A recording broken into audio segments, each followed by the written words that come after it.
Salut, bienvenue sur la chaîne, c'est Vince. Ce soir, on fait un petit tuto OBS pour passer d'un setup de noob comme le mien actuellement avec Loom à un setup un petit peu mieux avec OBS. L'idée, c'est d'avoir quelque chose comme ça. J'ai fait des recherches pour pouvoir vous partager ça.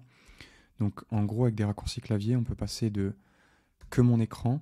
Bon, là, il y a ma caméra qui est en double parce que sur mon écran, il y a ma caméra. À l'écran et la caméra ou juste la caméra. Donc le but le but du tuto, c'est de faire ça. Moi, j'ai fait quelques recherches. Je vais vous passer des ressources vidéo que j'ai trouvées. Et dans une prochaine vidéo, on parlera aussi de comment améliorer un peu la qualité de l'image, etc. J'ai trouvé ce gars-là, Gaël Level, qui en parle. Mais j'ai pas encore suivi le tuto. Donc pour la partie caméra, on verra plus tard. Mais en tout cas, dans ce tuto, il utilise la même chose que moi.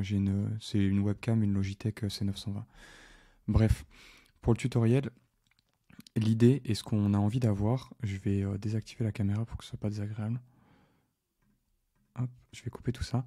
L'idée, c'est que on veut avoir différentes scènes. Et donc, ça, il faut les créer ici sur la gauche. Donc moi, ce que j'ai fait, c'est que comme j'ai deux écrans, j'ai deux fois les mêmes choses. Je veux l'écran tout seul, l'écran avec la webcam et la webcam toute seule. Donc, pour avoir ça, ce que j'ai fait, c'est que j'ai fait cette scène qui s'appelle External Screen, c'est l'écran que je vous partage en général, plus la caméra.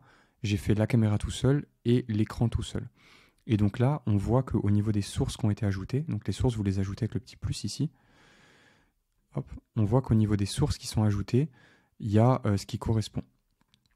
Donc là, par exemple, External Screen, j'ai mis cet écran-là, et après j'ai mis tac tac tac, périphérique de capture vidéo, donc ça j'ai ajouté ma webcam, et périphérique d'entrée audio pour ajouter mon micro. Donc voilà, c'est aussi bête que ça le setup. Après, si vous avez deux écrans et que vous voulez gérer les deux, il va falloir qu'il y en ait un des deux où vous cliquiez dessus, parce qu'il ne sera pas à la bonne échelle certainement. Enfin moi en tout cas, dans mon cas, j'ai un Mac M1 Pro, et je sais pas, l'écran ça faisait un truc super bizarre. Vous pouvez aller dedans, ici vous cliquez sur l'écran, vous faites transformer, et après vous faites adapter à l'écran, et normalement il devrait se mettre dessus. Parce qu'au début je faisais autre chose, il y a une autre option, je sais plus où, redimensionner la sortie à la taille de la source. Mais le problème c'est que si je le fais sur mon écran externe ou sur mon écran de Mac, ça déforme l'autre écran aussi. Alors je sais pas pourquoi. Mais du coup, faites avec transformer, adapter à l'écran, et ça devrait pas poser de problème. Donc voilà, c'est aussi simple que ça. C'est ce que je vais utiliser maintenant pour la suite des vidéos, je pense, pour faire quelque chose de mieux. Petite edit de la vidéo. Dans la vidéo originale, j'ai oublié de vous dire que du coup, tout l'intérêt, c'est de switcher de scène en utilisant des raccourcis clavier. Et du coup, les raccourcis clavier, vous les trouvez dans paramètres ici. Ensuite, il faut aller dans raccourcis clavier. Et moi, les raccourcis que j'ai mis sur Mac, j'ai mis Option, Shift. Et du coup, j'ai mis le CCD, donc c'est 9 pour mettre pause. Et après, ici, vous retrouvez toutes les scènes que vous avez créées. Elles sont là. Donc moi, j'ai caméra, external screen and cam, et external solo. Et en gros, j'ai mis Shift, Option et 6, 7 et 8.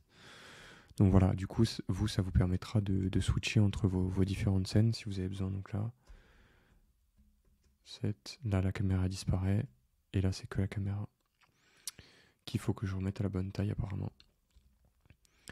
Voilà, c'est tout. Et là ça marche plus, je sais pas pourquoi. Bref, il faut que je refasse le réglage, mais vous avez compris l'idée, c'est ça. Voilà, je vous laisse avec la suite de la vidéo. Voilà, il y a ce gars-là aussi, cette vidéo elle est bien. Qui montre comment est-ce qu'on fait, et selon l'activité qu'on fait. Donc si vous faites du gaming, etc., et que vous voulez faire un seul grand écran et tout séparé après, ou si vous voulez faire comme moi je veux pas me prendre la tête trop avec l'édition, je veux juste un truc très simple. Donc en général, quand je tourne ma vidéo, je l'édite pas beaucoup pour le moment. Donc en gros, enfin, moi, il y aura mes plans. Quand je veux un plan avec tout l'écran, je prends tout l'écran d'un coup, et puis je m'amuse pas à recouper, à resizer dans DaVinci Resolve, parce que c'est ce que je faisais avant et que c'est trop compliqué. Bref, voilà. Loom, c'est pas acheté. Je le dis et je le redis si je l'ai déjà dit, je me souviens plus. Mais voilà, Loom, je le garde toujours pour être un de mes outils principaux. Je pense qu'il y aura peut-être toujours des vidéos sur la chaîne où je les ferai avec Loom parce que j'aurai pas le temps. Et sinon, dans la relation client ou pour aider des potes, voilà, moi sur Twitter, j'ai encore des gens qui me demandent des conseils parfois sur des trucs. Et à chaque fois que je veux leur montrer comment j'ai fait, je fais un Loom parce que ça va juste ultra vite. Et puis, il y a quand même des fonctionnalités qui sont cool. Notamment, d'ailleurs, le chapitrage des vidéos, il se fait automatiquement avec Loom. Et ça, c'est très pratique parce que sur YouTube, vous n'avez plus qu'à les mettre dans votre description. Voilà. Donc, si vous lancez votre chaîne comme moi et que vous avez commencé avec Loom, au bout d'un moment, vous savez, en tout cas, que vous pouvez passer avec OBS vers quelque chose d'un petit peu plus avancé. Et quand je réévoluerai le setup, je vous ferai une vidéo aussi dessus, je pense. Voilà, c'est tout pour ce soir. Je vous dis à demain dans une autre vidéo. On parlera de pas mal d'autres trucs, des objectifs un peu que je me fixe pour la chaîne, pour le futur, etc. Et j'ai d'autres tutoriels que je voulais vous faire. Et je vais lancer un cours. Si vous cherchez à faire votre site web aussi pour votre business, je vais lancer un cours qui va être gratuit. Et il va être gratuit jusqu'à ce que je le sorte quasi en entier. Et du coup, tous ceux qui s'abonneront, genre avec le lien de la newsletter, tous ceux qui sont sur ma newsletter, je leur donnerai accès au cours pour qu'ils puissent en profiter s'ils ont envie et faire des retours dessus. Donc voilà, je mets le lien de la newsletter dans le bas de la vidéo, enfin dans la description. Si vous cherchez un cours pour vous former à WordPress, Elementor, etc. et comment faire un site simplement, et bah, vous pouvez vous inscrire pour avoir le cours gratuitement. Voilà, c'est tout. Moi, juste en échange, je récupère votre email. C'est tout pour ce soir. Je vous dis à demain. Ciao.